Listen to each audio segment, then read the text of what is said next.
कल्पना करा तुम्ही पाण्यात बुडत असाल आणि अचानक एक दोर खाली आला आणि तुम्ही लगेच तो दोर पकडला आणि काय तर तो साप निघाला. असं सत्यात घडलंय. एक देश नैसर्गिक आपत्तीने उद्ध्वस्त झालाय आणि दुसरा देश मदतीच्या नावाखाली पाठवतो काय तर एक्सपायर्ड झालेली औषधं आणि अन्न. आणि आता त्यातून आंतरराष्ट्रीय स्तरावर कोणता मोठा वाद निर्माण झालाय तेच आपण पुढे ह्या व्हिडिओतून पाहणार आहोत. नमस्कार, मी श्रेयस पांडे, तुम्ही पाहताय न्यूज18 लोकमत. चक्रीवादळ दितवाहमुळे उद्ध्वस्त झालेल्या श्रीलंकेला पाकिस्ताननं मदत पाठवली. पाठवलेल्या मदत साहित्यावर गंभीर आरोप करण्यात आलाय. 28 नोव्हेंबरला चक्रीवादळ दितवा श्रीलंकेला धडकला आणि तिथं तडाखा पाहायला मिळाला. 132हून अधिक मृत्यू, 176 लोक बेपत्ता आणि तब्बल 48,000 लोक बेघर झालेत. ही परिस्थिती आहे श्रीलंकेची. पूर, भूस्खलन आणि उद्ध्वस्त झालेले शहर ही श्रीलंकेची आत्ताची स्थिती आहे. श्रीलंका आजही मदतीच्या अपेक्षेत आहे. याच संकटाच्या काळामध्ये पाकिस्तानने बंधुत्व दाखवत मदत पाठवली.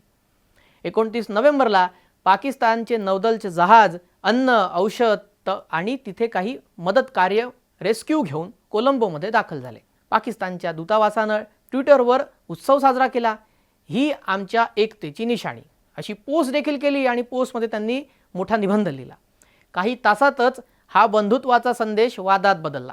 तपासणी दरम्यान श्रीलंकेच्या अधिकाऱ्यांना धक्काच बसला. अनेक पॅकेटची एक्सपायरी डेट आलेली होती, एक्सपायर्ड झालेले होते. अन्नपदार्थ कालबाह्य झाले होते. काही वस्तू तर 2024च्या सुरुवातीला एक्सपायर झालेल्या होत्या. याचा परिणाम काय? कोलंबोमध्ये संतापाचा उद्रेक झाला.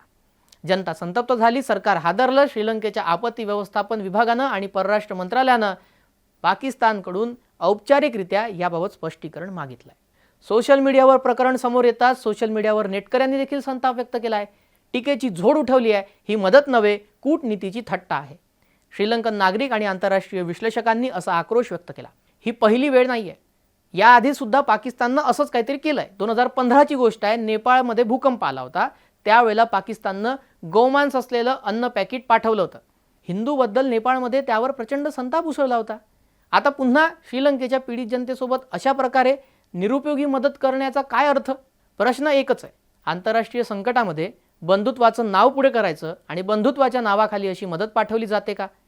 आणि दुसरा महत्त्वाचा अधिक गंभीर प्रश्न आहे ते म्हणजे पाकिस्तानचं हे पाऊल चूक आहे की कूटनीतीचा एक अपयश असल्याचं बोललं जातं. श्रीलंका आता पाकिस्तानच्या उत्तराची वाट पाहत आहे. या प्रकरणाचा प्रत्येक अपडेट आम्ही तुम्हाला देणार आहोत. त्यासाठी चॅनलला सबस्क्राईब करून ठेवा आणि असेच ग्लोबल अपडेट पाहण्यासाठी न्यूज18 लोकमत पाहत राहा.